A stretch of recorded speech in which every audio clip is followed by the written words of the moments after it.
So the Beckhams are all How over are the you place with the today. sugar? No, stop you eating. doing Colm, with sugar? stop eating before we start. It doesn't matter. I don't know. How am I with the what?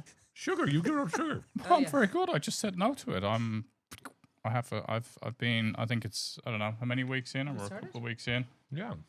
20th of January. I have had no sugar. Well, obviously there's sugar in pasta and stuff, but I think no sweets Visible, obvious. Yeah. or anything else. No cakes. No, nothing like that. Producer Rebecca brought jellies in to tempt Justin with and try and break him. The sugar in everything, in all your sauces, even if they're made fresh from passata, the sugar in everything, cereals, granolas, or bread. But what you're saying is you're not munching on jellies. Well, it's only processed if you buy a processed. No, I don't. No processed food. So I haven't eaten any processed food. You're not like the odd takeaway. You're missing a takeaway. No. No. Are you When missing? we were kids, before yourself even came along, one of the staple diets you had for your lunch was sugar sandwiches when things were bad. Stop. Seriously, yeah. So you just had basically white bread, butter, and Mum would that's put really sad, sugar on isn't it and it? cut it in half. And you had a sugar sandwich for lunch. How bad was that for kids? It was Oh my God, absolutely that's gorgeous. So sad, isn't it? Yeah. Oh, Yeah. No sugar sandwiches. Same parents, different timelines, and united by chaos. Strap on, strap in, for the not-so-Christian brothers.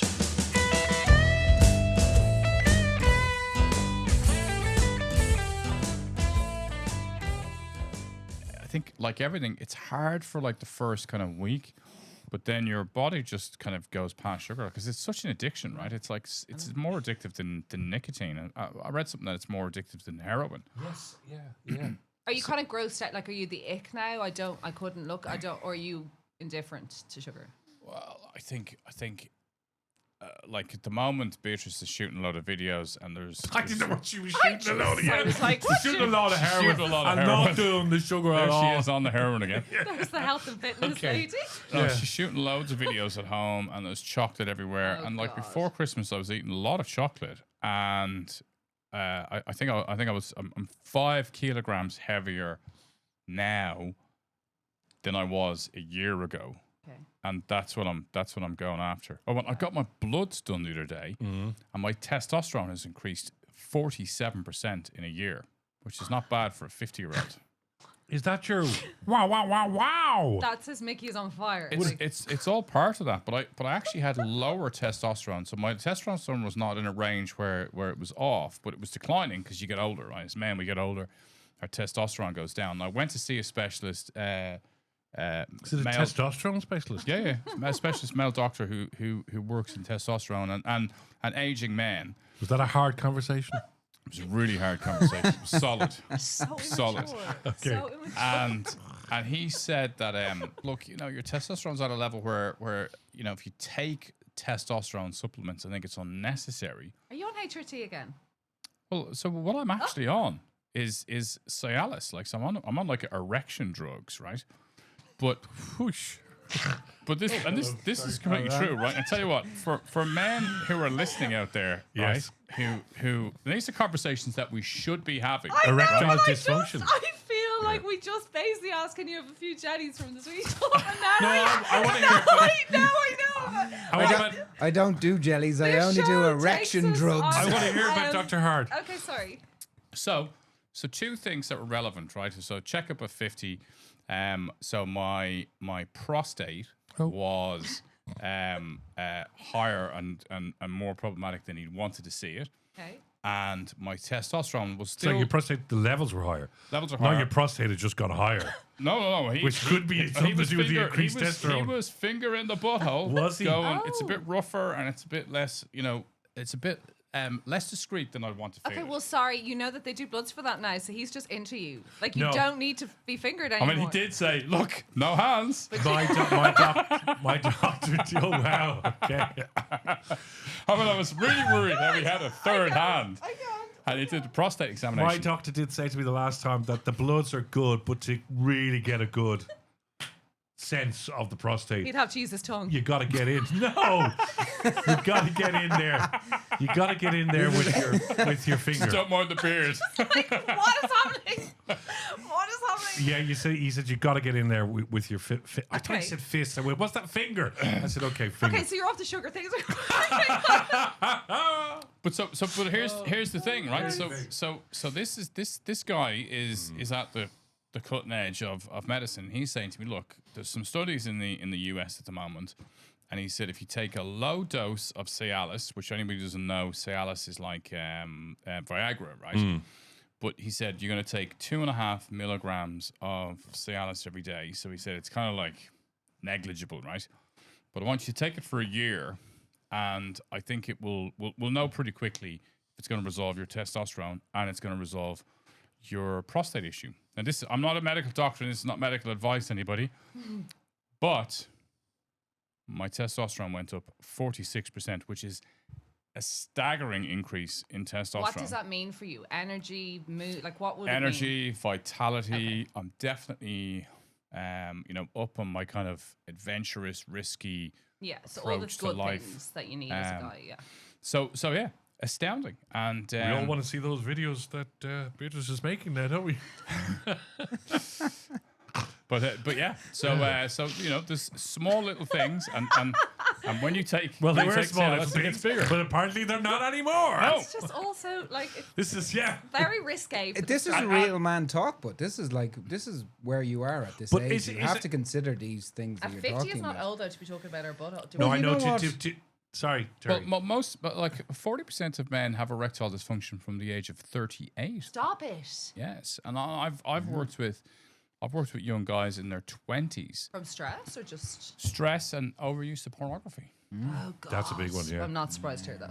I But thought I- you were gonna say health or like obviously sorry, if you're not consuming good things, you're drinking a lot of alcohol and doing a lot of drugs, Justin, forget about porn. I presume that has a huge effect on you and your libido and your wanting Completely. to I mean, even- like, there's lots of things that you can do. Like, even, nasal breathing more actually resolves an awful lot of sexual dysfunction. Very for annoying men. during sex, though. Well, men who mouth breathe predominantly have erectile dysfunction. It's because you don't produce nitric oxide. And if you don't breathe through your nose, you don't produce nitric oxide, so you get erectile dysfunction. And then they go and get treated with drugs. Not necessary half the time. I do think, joking aside, that getting a prostate examination, guys, you just got to do it. have you done it? I've had about 3 of them. Oh good. Yeah. No, Just when the I say last 2 I've days. had about 3, that sounds weird. 2 were good, and the one just didn't work out because it was a guy in a high ace van. So no, and who said he was a doctor. No, I've had 3, and it is my older doctor. I have a new doctor now. The older doctor's retired, but he had a dodgy eye, right, where he couldn't look at you. The eye would look somewhere else, which was quite funny when he was giving you a prostate examination, because you didn't know where he was looking, But no, If it's you got like, eyes in the back of your head, why are you looking at where he's looking when he's sticking his finger in your arse? no, it's as he's Does he have a mirror on the wall? You're like, ooh, the mirrors on the look in the ceiling, mirror. pink champagne and ice. Feels We like all a- are just prisoners A of our little own bit device. less. A little bit less. Oh, that's the spot. But no, just guy. I know we joke about it. We joke. I mean, guys are great at joking about stuff like that. But you should just get it done because, especially in my age, what do they call me? I'm in Sniper's Alley now, so all the things are about to happen. Yeah. Between the age of 55 and 70, they call it Sniper's Alley because all of these things can hit you pretty fast if you don't take care of yourself. So one of them obviously is prostate cancer, and I would know about 4 guys at the moment that have various levels of prostate cancer. So it's just just go and get it done. Speaking of the breathing through the nose as well, in the evening you were telling me about the closed mouth that you were practicing. So I've been very much concentrating on that since you spoke about it a couple of months ago. And I find I only sleep and breathe through my Oh, nose. same. now I've I had to do sleep. that, yeah. And Yeah. it's much better. Mouth I find I taping. was more Mouth stressed when I taping, yeah. was So it was just Mouth taping is like meditated on it, thought about it, kept lifting it in. dumbbells in your sleep for stress. It's like your body just starts to Much calmer naturally relax. as well. I am. I noticed. when I was sleeping with my mouth, I just wasn't everything. I don't know. It's weird. Yeah. And just to kind of warm up the conversation, if you don't wake up in the morning with a wet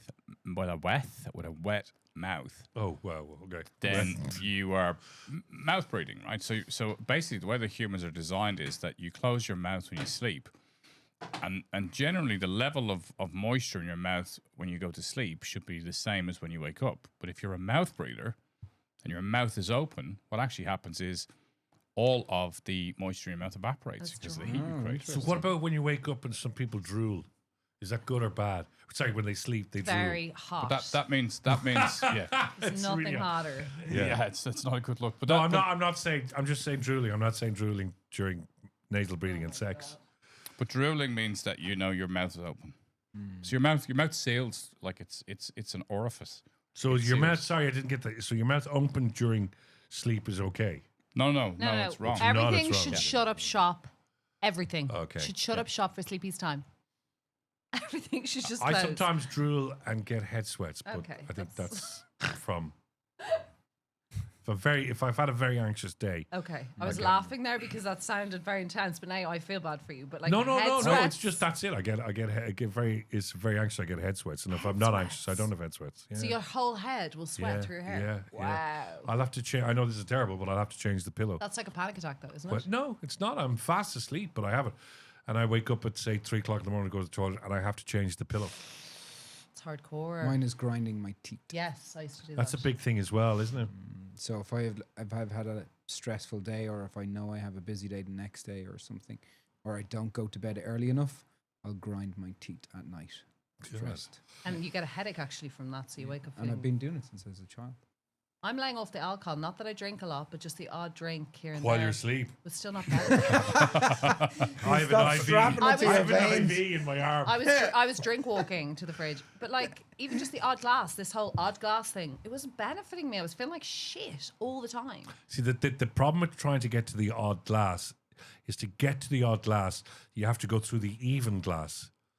So to get to number 3, you have to get to number 2. Then you go, I'll just have another odd glass, which is number 5. So you have to get through number 4 to But get to I number was 5. only consuming one, and it's still I wasn't. Yes, there's a feeling of the sense of calm and taking the week apart, and it's a Friday, and it's the whole I deserve it, and like wine from me, and you know this whole mummy's medicine thing was a time of the part. Like it was your medicine from your parents. Like, you know, exhausting days. Kids are all over you, and work and stimulation, and but actually I just wasn't feeling good from it, and you have to sometimes go that doesn't feel good. How long have you stopped or cut back like I that? stopped for 2 weeks before Christmas when everything was mad. There was loads of parties. I tested myself to see could I attend all these events, go to the odd random thing, be at family, and just not even have one Prosecco. I was just like tested, and I didn't have one, and I meant I went home, slept better, got up, and wasn't cranky pants, hungover and pissy, which is hard. Christmas you want to be on for your kids and work, And they probably preferred you more. of course, because I'm just like, oh, I don't want to get up, and then I've tested it a bit, but like I just need to stick to it like full throttle.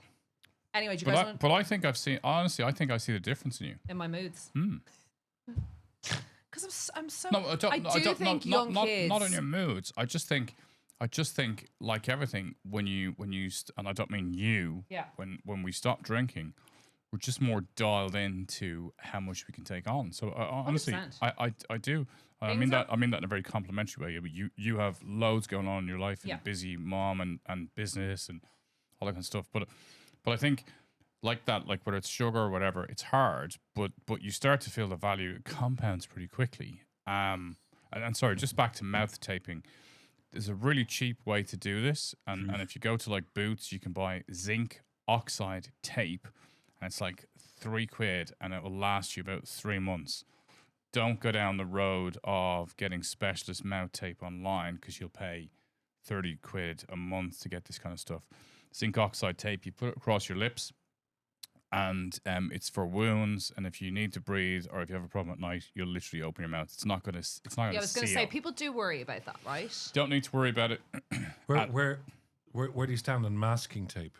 Oh, jeez. That's not a good That's idea. definitely Just not around the head if you option do it. choice, is Or it? gorilla tape. Are you watching too We much don't porn? recommend anything other than zinc oxide tape. And actually, I do have a pedigree in this. I am trained by the Potato Clinic, which is a specialist clinic focused on mouth taping for athletic performance, but also for asthma. So I cured my adult asthma by mouth taping. It's good to know it works.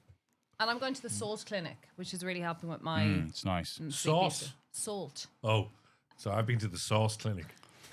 Will you talk to me about the Beckhams, lads, or do you care? Yeah. Yeah. Well, listen, what else is there to talk about in the world at the moment other than the Beckhams and Greenland? And what's really interesting is that they both cross over in this week because Beckham is in Davos, Sir Beckham is in Sir David, and obviously Trump What's happening? is there tomorrow if you're listening to this or whatever. But anyway, you'll hear all about it. They probably will meet at some stage. But I think it's interesting that the whole world now is focused for two reasons on Davos. The celebrity world, this sort of the pop culture world, right, or the zeitgeist, because Beckham is there and obviously Trump is there for Greenland. I read the 6 pages that Brooklyn sent out on Instagram. And He sent out 6 pages. Yeah. I was fascinated by it. Why? I suppose because in my business, the way you manipulate your image is really, really interesting. And the way the Beckhams manipulated their image, especially during those Netflix documentaries and dancing to Islands in the Stream, even though we knew underneath there was huge problems with the relationship. And today, after all of Brooklyn put out, Rebecca Lewis, who allegedly, we still have to say, had the affair with Beckham back in 2004, jumped in and went right behind Brooklyn and said, well done. I know what you've been going through. This is a tough time. I feel for you. The truth always comes out. Hang on, let's hold on to our knickers for a second. I don't want to interrupt because this is your chat. I don't think Rebecca loses. I actually would disagree, and I know you're right about like the relationship and everything, but she's not actually relevant right now to that conversation because it's not about Victoria and David's marriage. This is about a relationship with a son and parents. And I don't think whether she slept with David millions of times, once, twice, or had a full-blown relationship for years is kind of irrelevant to 20 years on a relationship. I don't agree. Okay, I think that this has been put out into the public social media domain. And it's now, if you do that, if Brooklyn decides to do that, everybody now can dial in of his 16 million followers. He sent it out to them for a response, for a reaction, for something else to happen. He didn't put it out and draw a line under the sand. He knew something was going to happen. And so many people are going to come in and make comments. So yeah, Rebecca Lewis was completely dissed by that brand. Like the Beckhams, okay, regardless of what happened with Rebecca Lewis or allegedly the affair, but they brought their PR machine to destroy her, right? And she's saying, you know what? I feel for you, Brooklyn, because now they're doing it to their own son. I mean, Brand Beckham have come down on Brooklyn and destroyed him. Or have they? Some people are saying, you sound a little bit sour grapes here. You're married to Nicola Peltz, the billionaire, the daughter of a billionaire. Okay, your mum had an inappropriate dance with you, but we don't even know what that is. You can't just say inappropriate and not tell us, what did you mean by that? So it's a real, like we say about washing your dirty laundry in public. Oh my God, this is the biggest we've probably seen. Harry and Meghan, obviously, but that comes to that point that you said, like, she could have just been a little bit tipsy. Her first son got married and she just got too drunk and did something stupid. We don't know that's not what happened. Well, we do know because what actually happened was she danced with him when he was hoping to dance with his wife. Like nothing else happened. I mean, that's like all the stuff that's been spoken It wasn't just like a normal dance. It was the first wedding dance. He was preparing to dance to Mark. I've loads to say. I'm going to say it in the after show because I've got tons to say on this as a pop person in the pop zeitgeisty stuff. I'll let you guys do the pod. But there's so much on that. It was a Mark Anthony thing. They were to do a dance. There was a lot on that. And Mark Anthony also. So Mark Anthony is Posh's friend. Mark Anthony said, hey, it's amazing, all you beautiful women, but this goes out for the most beautiful woman in the room. Yeah. And he points at Posh. Like in a wedding, you're going to point to the bride, aren't you? So there was already, and then he called her up to stage, and then the first dance came. And as Brooklyn got onto the floor, she went straight across. We don't have the photos, I'm sure somebody does, and started dancing with him. Now, he claims it was inappropriate, not that the moment was inappropriate, but the dance moves were a bit inappropriate. Whatever that is, arms all over him, maybe just a little bit. He's my baby, get away. I don't know.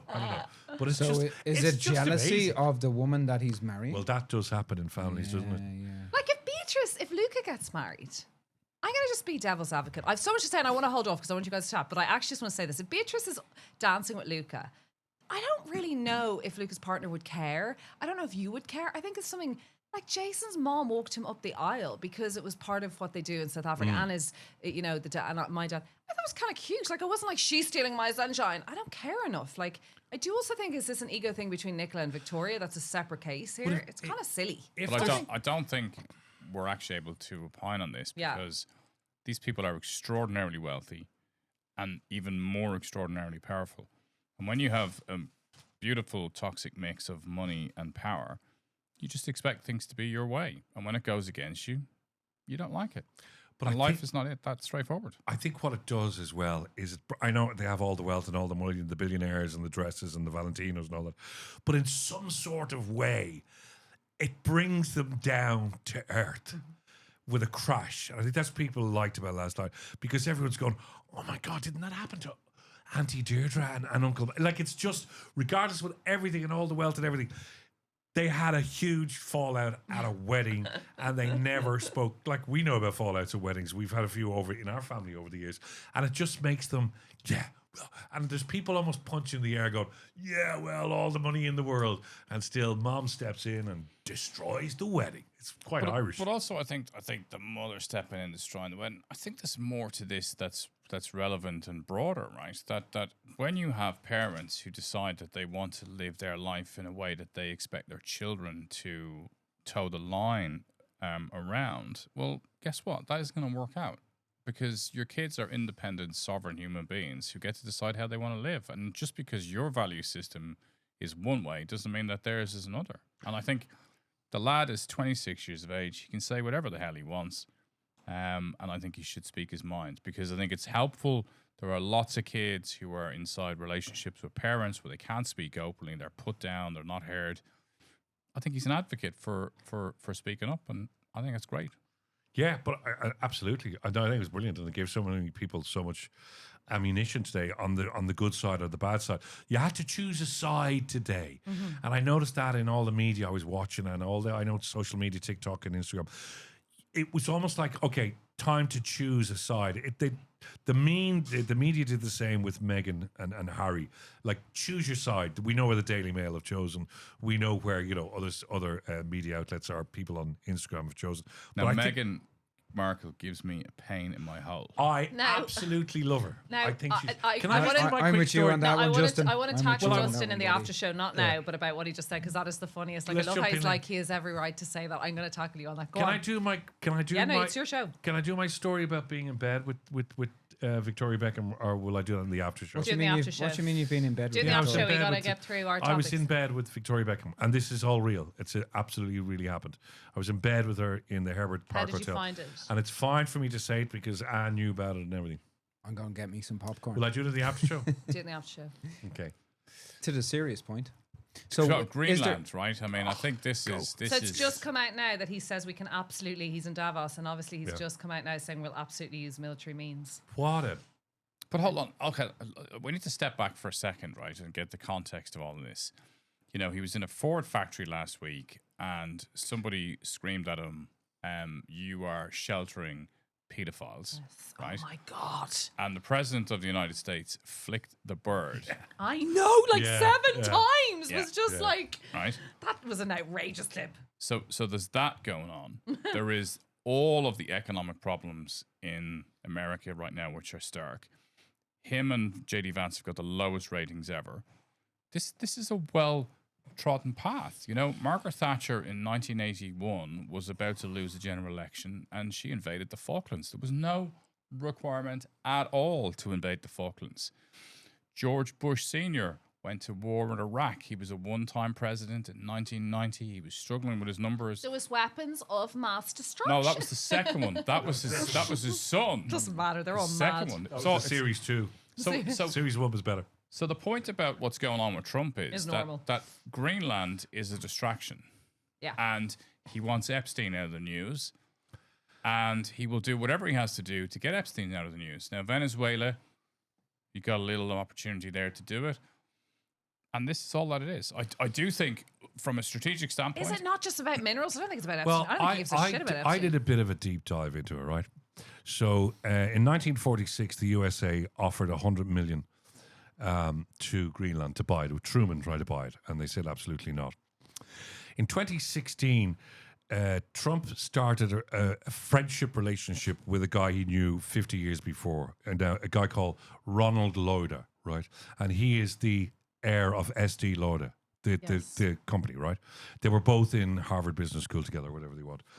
In 2016, Lauder was buying up parts of Greenland with his company and said to Trump, I think strategically and business, we should be looking at going into Greenland. So that was muted back in 2016. Similarly, Lauder's same company is now with Trump's son, and they're the ones that got the license to extract the minerals in the Ukraine. Jesus. So there is, as always, there is business with that, and there's also. Oh, are we okay with cameras? We're good. So there's business with that. So recently, Lauder, when Trump's intelligence was being questioned, Lauder came out with this big speech about how he was super intelligent and one of the most amazing people he's ever met. But they are very much in business bed bed together. And Lauder has set up, there's 3 companies. The Guardian did this huge thing on it last weekend. There's 3 companies in Greenland now that they traced back to Lauder. There's about 5 or 6 little sort of companies before you get to them. So there's a business. Now, during the Cold War, there was 15,000 US troops in Greenland to protect it, right? When Trump talks about Chinese warships, getting close, the last Chinese warship that was seen anywhere near Greenland was 10 years ago. So they've actually said there's nothing for us at the moment. So it is an evasive tactic completely. And also there seems to be a business interest, as there always is. His son at the moment is down in Doonbeg, Eric. There always seems to be somewhere at the back a business technique. But an insider was saying, but it's the Guardian, saying that. So don't believe a thing they say. Trump, I like the Guardian. But anyway, this was quite good investigative journalism. But Trump is the sort of guy that if somebody says something to him enough times and he sort of slightly holds you in respect, he then goes with it. So this has been a bugbear for him since 2016. So I think, I don't think he's going to let this go, because he can't. He's gone too far down the cul-de-sac. Sorry, Lauder is bigger than L'Oreal. They own Joe Malone. They own Tom Ford Cosmetics. Who else do they own? They own Clinique. They own all of our beauty is owned by Lauder. It's not Estee Lauder. So Ronald is Lauder, but he's not as much involved in that company they're now billionaires, as all his own business acquisitions, which do include mineral rights in Ukraine and now a couple of companies that have early entry mineral rights. And then you see Greenland. Vance and you start thinking, hillbilly elegy, I feel so bad for you. And then you're like, you're such a douche. So play it out, right? Play it out, okay? So, because you're quite geopolitically educated. Where does he go? He's not going to back down. So do we back down? Does the EU back down? Or does he just go, you can't invade another NATO country because that's war. Mm-hmm. Well, technically it's not, right? I mean, because the nature of the treaty states that if any NATO country is invaded by a non-NATO country, all NATO comes to its aid. If a NATO country, because obviously one would expect that they never had to think about drafting this slight anomaly, that if a NATO country invades a NATO country, what happens? So in the essence, it's the end of NATO, which would be very beneficial to Putin and to Xi Jinping. Mm-hmm. But the other thing that I think is super relevant here is how Europe unites. So if Europe unites and then refuses to allow this to happen in terms of the tariff issue, and then they counter him, because again, remember, Trump only recognizes aggression. Sometimes you have to be the tiger now in order to be the lamb that you really want to be in life, and Trump is very much of that ilk. So I think the big thing is, can they come together? Can they stay strong? The key thing is, I think once they do and they cause the US problems, then we get back to TACO. You've all heard about TACO, right? No. Trump always chickens out. Okay, yeah. It was coined by a Financial Times journalist. So I think Trump is now in a very difficult moment where he has to win this now in Davos. He's going to be really obnoxious and unpleasant. to try and get his way. But I think if he goes and invades Greenland, there is a big question as to what happens in terms of governmental controls. There's also a big question about what happens in terms of the military and the generals. And I think it's a moment now. I mean, even Gavin Newsom issued a statement today, saying it's time for the Europeans to get some backbone. So He called Trump a T-Rex. So I look. I think like everything, right? He's a lame duck president. He's probably going to lose the midterms. He's harboring and protecting a paedophile. And there's only one reason why I'd ever do that, because potentially you are connected to said paedophile, and he needs to stay away from that. I think the train is slowly being wrecked, and we're just watching it in slow motion. See, my fear is that he is of the sort of character It's that like nothing will get him. No, it's of the character. Well, if the train is heading for. Now we use the train crash and the terrible train crash in Spain this God, week. be So careful, yeah. if we're heading towards a crash, if I'm going down, I have this fear with him that he's the one. Well, I'm taking you with me. Well, he's already done that, though. He started to do that in America. Yeah, but I do believe he'll start putting troops into Greenland, and then, like, do Danish, French troops look across the ice at Navy SEALs or whatever, and like, would there be a moment where they go, "Oh Jesus, lads, like, really, come on over for a beer," or does somebody hit the first shot out, some crazy Navy SEAL, and we get into a situation where we never expected to be, but we never expected this to happen where he wanted Greenland. We didn't really see Venezuela coming. And I mean, the Americans, as you said, an awful lot of presidents to try and save their skin go and do stupid things like invade another country. I think they're going to invade Greenland. Well, From also, everything I'm reading, I like, think they're going to put troops there and invade. In terms of what's going on at the moment, like Russia fired a nuclear capable missile at Ukraine last week. Yeah. And I think, that's the real sinister action that's going on. Like, there's no war in Greenland because there's no military to fight that war. If the Americans move in, which, by the way, they're already there, right? They've got one of the biggest bases, one of the biggest. But there's only 100 troops there at the moment. Yeah, but the base, they could just the land bases. Well, planes they had in 10 tomorrow, bases. right? They've And they won own the there, yeah. lease. Yeah, So it's yeah. not like they have to do a land invasion. So I think if they decide to take it, then, nobody's going to fight them. It's not possible. But I think the economic impact is too great. And I do think that Trump will chicken out of that. But I also think it's very helpful for Putin and for Ukraine that Trump is arguing this. I think for European perspective, our children, our sons, our daughters are heading for the potential of conscription, heading for having to fight the Russians in Poland, in Germany. And that's the bigger thing that nobody's paying any attention to. We're just raising snowflake kids and hoping that they won't get cold, right?